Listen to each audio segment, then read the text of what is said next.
안녕하세요. 매일 묵상. 오늘은 베드로전서 4장 1절부터 11절 말씀 보도록 하겠습니다.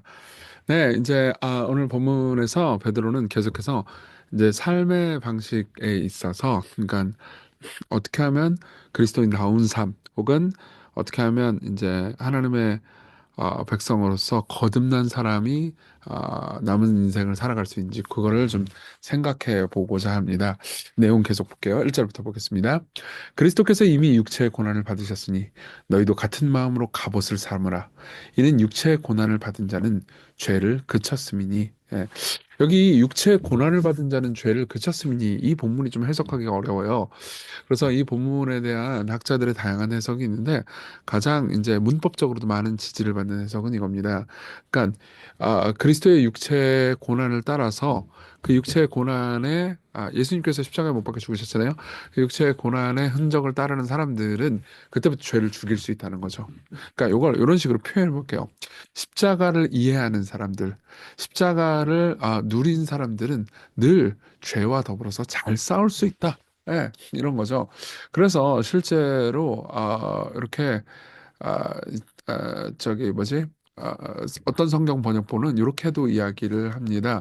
그리스도께서는 육신으로 고난을 받으셨습니다. 여러분으로 같은 마음으로 무장하십시오. 육신으로 고난을 받은 사람은 이미 죄와 인연을 끊었습니다. 라고 이제 새 번역 성경이 이야기를 해줍니다. 그러니까 이제 십자가를 이해하는 지식이 여러분들이 죄와 싸울 수 있는 가장 큰 힘이라는 거죠. 그 후로는 다시 사람의 정욕을 따르지 않고 하나님의 뜻을 따라 육체의 남은 때를 살게 하려 함이라. 자, 보세요. 이제 삶의 방식은 두 가지로 나뉩니다. 십자가와 더불어서 살아가는 삶과 십자가 없는 삶. 예. 십자가로 말미암아서 구원받고 하나님의 영광을 따라서 사는 삶과 그렇지 않은 삶. 이제 하나님의 영광을 따라서 하나님의 뜻을 따라서 살아가는 삶으로 여러분들의 남은 인생을 살아야 된다는 거죠. 그러면서 3절 너희가 음란과 정욕과 술 취함과 방탕과 향락과 무법한 우상 숭배를 하여 이방인의 뜻을 따라 행한 것은 지나간 때로 독하다. 그러니까 지나간 때하고 이제 앞으로를 이제 대비시킵니다. 그래, 너희들이 과거에는 하나님 없는 것처럼 너희들이 원하는 쾌락과 너희들이 원하는 선택하는 삶을 살았지. 그렇지만 이제 그 모든 것은 지나간 때로 조카도다. 이러므로 너희가 그들과 함께 그런 극한 방탕에 다름질하지 아니하는 것을 그들이 이상히 여겨 비방하나. 예. 실제로 아마 이제 이 터키 지역에 있었던 이 그리스도인들 중에서는, 그러니까 예수 그리스도를 믿고 따라가는 삶을 사는 것이 굉장히 순결하고 정직한 삶을 살 거 아니에요. 근데 이제 과거에 같이 순결하고 정직하지 않게 마음대로 살았던 사람들이 이제 비방을 하고 그리고 핍박하는 일이 있었던 것 같아요. 그러니까 사실 그런 게 있잖아요. 같이 막 죄 짓다가 그 중에 한 명이 나 그 죄 안 질래 그러면은 내가 더 정죄벌을 받는 느낌이 들죠. 그러니까 오히려 그 사람을 더 비난할 수 있잖아요. 그러니까 그런 일들이 있었던 거죠. 그들이 산자와 죽은 자를 심판하기로 예비하신 이에게 사실대로 구하리라. 근데 걱정하지 마라. 나중에 그들은 산자와 죽은 자를 심판하시로 예비하신 분 예수님 앞에서 자기의 죄악을 다 직고할 거다. 그러니까 염려하지 말고 너희들이 받는 박해, 핍박 너무 괴로워하지 마라. 이를 위하여 죽은 자들에게도 복음이 전파되었으니 이는 육체로는 사람으로 심판을 받으나 영으로는 하나님을 따라 살게 하려 함이라. 이 구절도 꽤나 어려운 구절인데, 여기서 죽은 자들에게 복음이 전파됐다는 말은, 그러니까 이미 죽은 사람들에게도 다시 세컨 찬스가 있다는 의미가 아니고, 지금 이미 죽은 사람들 중에서도 그것을 위해서 과거에 그들이 살아있을 때 복음이 전파되었었다. 실제로 문법적으로 보면 이렇게 보는 것이 좀 좋습니다. 그래서 그 왜 이유가 뭐예요? 그러니까 이 땅에서 살아가는 삶은 육체로는 심판을 받고 죽음을 경험하지만 그래도 복음의 은혜로 말미암아서 영으로는 하나님을 따라서 살게 하기 위해서다. 이렇게 이야기를 하는 거죠. 그렇지만 그들은 이제 하나님을 따라서 잘 살다가 죽었다. 예. 그러니까 이 계속해서 지금 베드로는 이런 이야기를 해주는 거예요. 우리의 삶이 짧다. 결국 죽는다. 그리고 너네들이 그러니까 왜 그런 게 있잖아요. 아유, 나는 아직 20대인데, 혹은 30대인데, 앞으로 내 살 날이 많은데, 내가 벌써부터 예수님을 믿어버려가지고, 그런 분들 분명히 있을 거예요. 내가 좀 더 방탕하고 쾌락하고, 그러다가 이제 한 70대쯤 돼가지고 죽기 직전쯤 예수님을 믿었으면 구원도 받고 참 좋을 텐데, 물론 그런 이야기를 70대 실제로 예수 믿는 분들이 부르면 화내요. 나는 청년 때 예수 믿어가지고 진짜 인생을 제대로 살았어야 되는데, 허랑방탕하느라고 내 인생을 낭비해버렸다. 이러신단 말이에요. 그렇지만 결론적으로 그러니까 지금 베드로는 이렇게 얘기하는 거예요. 너희들 다 죽는다 어차피. 그리고 그거 되게 짧다. 그러면서 7절에 가장 베드로가 하고 싶은 이야기를 해주는 거죠. 만물이 마지막에 가까이 왔다. 그러므로 너희는 정신을 차리고 근신하여 기도하라. 예, 정신 차려! 이렇게 얘기하는 거죠. 그럼 정신을 차린다는 게 실제로 뭐냐? 그러니까 실제로 이 본문의 그리스어를 보면 지금 심판과 죽음이 있다라는 것을 생각을 안 하고 삶을 살아가는 것은 인세인, 다시 말하면 미친 거다. 에, 그러니까 미친 삶에서 돌아와라. 너희들은 지금 전부 다 정신 나갔다. 혹시 송년제에 참석하신 분들은 제가 부루마블 예를 들었던 거 기억하실 거예요. 우리 인생에서 잘 먹고 잘 살아가는 거 있잖아요. 그쵸? 그 뭐 돈 많이 벌고 그거 다 부루마블 게임에서 돈 버는 거예요. 근데 부루마블 게임에서 돈 벌어봤자 뭐예요? 그거 다 종이돈이란 말이에요. 현실의 세계는 어떻죠? 현실의 세계는 엄마 아빠가 얘들아 부루마블 게임하고 놀아라. 서로 사랑하고 잘 챙겨주면 아빠가 돌아올 때 상 줄게. 뭐예요? 내가 부루마블 하면서 종이돈을 많이 번 사람이 상을 받는 거예요? 아니면 부루마블 게임하면서 형제자매들을 잘 챙기고 사랑한 사람이 상을 받는 거예요? 후자죠? 그렇죠? 그러니까 8절 무엇보다도 뜨겁게 서로 사랑할지니 사랑은 허다한 죄를 덮느니라. 당시에 튀르키예 지역에 있는 이 베드로의 편지를 받은 사람들이 죄도 많이 짓고 상처도 많이 주었지만 그렇게 서로 사랑해라. 좀 있으면 종말 온다. 정신 차려. 이렇게 이야기를 하는 거죠. 서로 대접하기를 원망 없이 하고 각각 은사를 받는 대로 하나님의 여러 가지 은사를 받은 은혜를 받은 선한 청지기 같이 서로 봉사하라.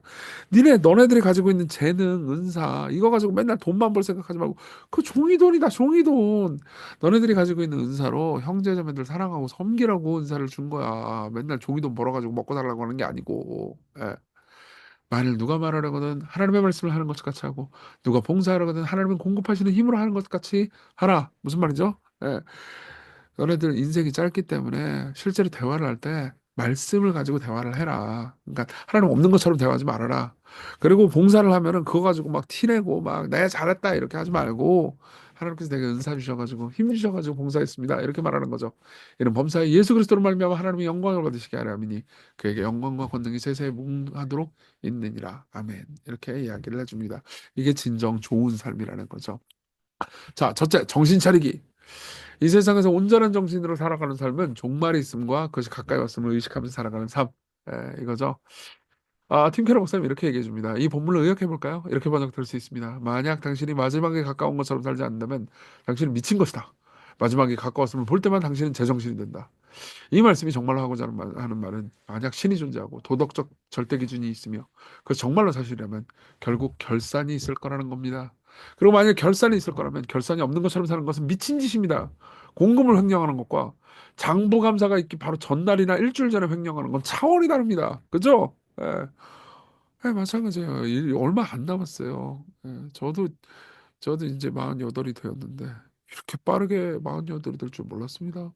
제 마음속에 오퍼레이팅 시스템은 아직 28이 죄송합니다. 20대 분들.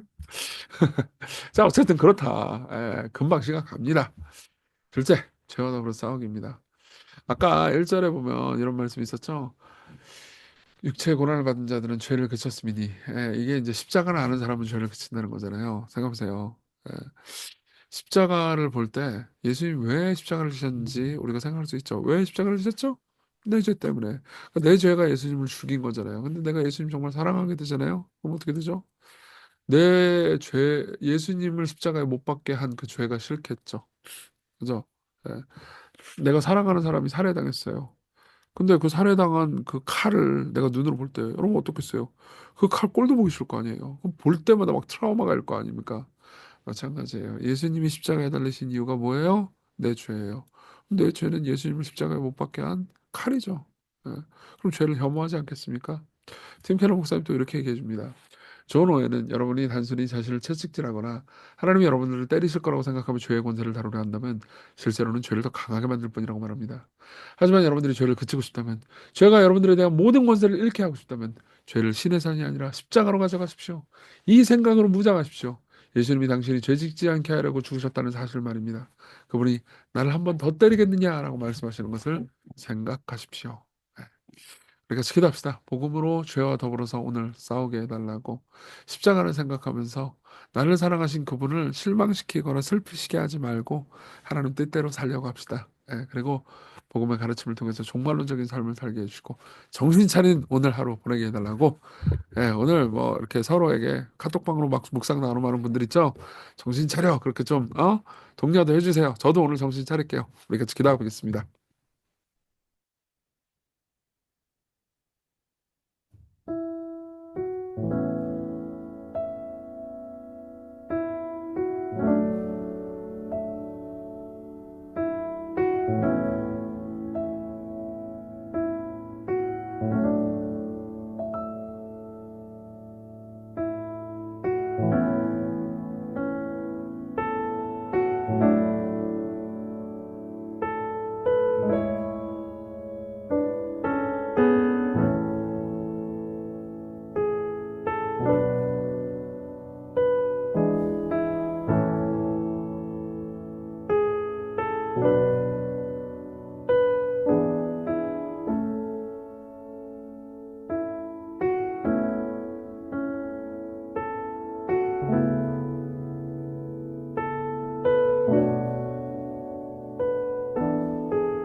기도하겠습니다.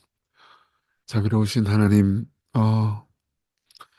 우리의 인생이 전부가 아니라는 것을 생각하면서 정신 차리게 해주십시오.